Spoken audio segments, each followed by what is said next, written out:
So today we will be reviewing the Berg Blades Iron Pup. This thing's pretty cool, manufactured by designed by Berg Blades. And we have this drop point style, but it kind of looks like a clip point due to the way the swedge raises up on this M390 blade. Very, very nice. Really, really nice stonewash finish and unique thumb studs. Look at those. There's no ridges. They're almost just like a post, but they kind of work. It's cool. I mean, they don't kind of work. They work. They work very well, actually. So I have no problems with that. I just want to make that clear. So in hand, the jimping right here is functional and it feels pretty darn good, but I want you guys to look. I'm really struggling to get all my little sausages on there, and I got relatively narrow hands. So if you got any semblance of larger paws, this is going to be like a 2-finger knife. This is titanium with no milling on the inside and just kind of a bare bones contoured titanium with what I would consider a relative bare bones backspacer. I mean, it looks fine. I have no problems with it, but it kind of just looks generic to me. A lot of this knife, unfortunately, is generic. And I hate to say that so early in the review, but this is kind of all it is. It's just a titanium frame lock that's a drop point with a really cool looking swedge, some cool looking thumb studs right here, a pretty generic milled titanium pocket clip, stainless steel over travel stop, and the action is on bearing, so it's done really well. The quality of this is done superbly. Let me put that out there first. Second. The quality of this is fantastic. And in hand, if this were about an inch longer, both in blade and in handle, or maybe a ½ inch longer in the blade and an inch longer in the handle, this would feel really good in my opinion, because it is a stout built knife. It feels like a tank.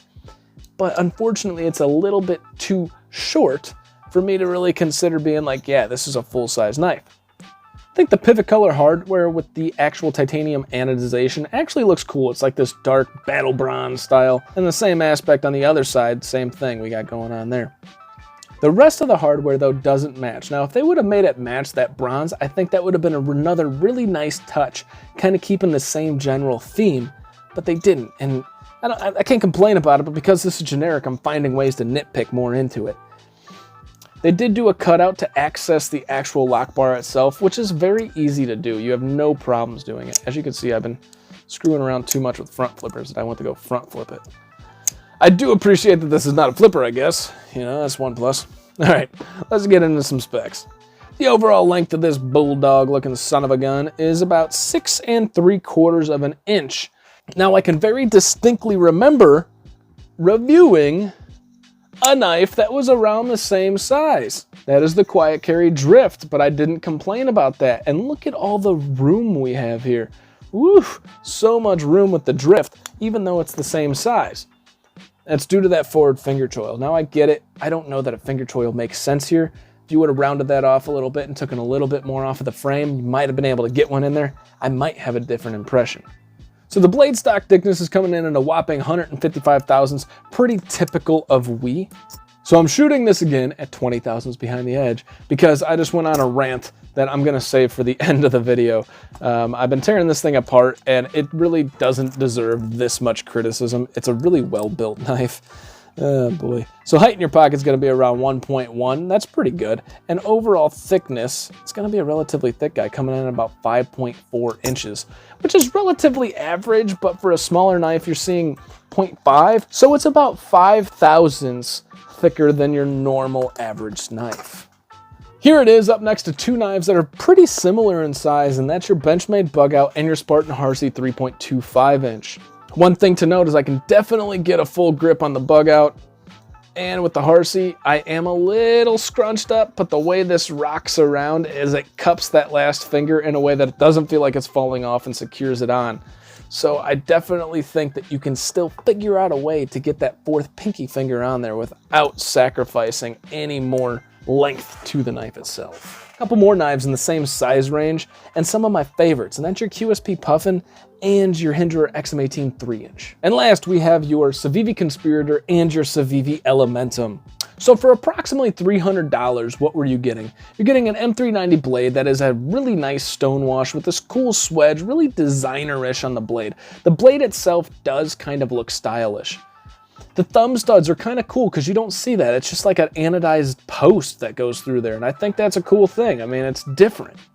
But then you get to the scales, and the scales are very well done. They're very thick and meaty, and I appreciate that, but I can't get a full finger grip on these that's comfortable. It's, and short of that, the pocket clip looks kind of generic. You know, they didn't make all the hardware match. So I think the blade was where it was at, and then they kind of shit the bed when it came to the actual scales themselves.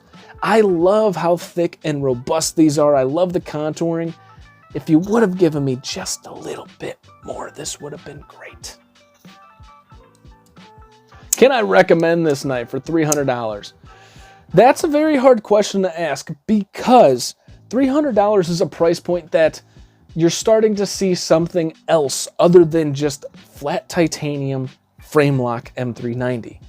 And unfortunately, I feel like that's all you're getting in this is a flat titanium M390 frame lock that doesn't do anything outstanding.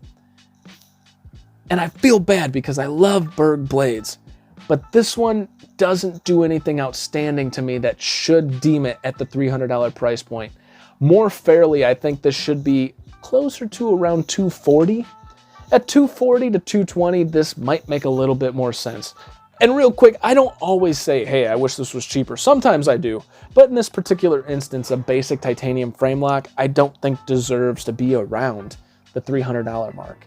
I think you should have given me a little bit more, maybe some milling pattern to go with the contouring of the scales, maybe a different blade. Like, I know this blade's stylish and it's definitely doing something awesome, but do more to make up for how basic this feels, or mill out the inside of the scales. If you would have milled out the inside of the scales, I would have never mentioned the price being a little bit too high because I get it, and most titanium frame locks don't do that. But you got these thick hulking scales here and no milling. You could reduce this weight by so much.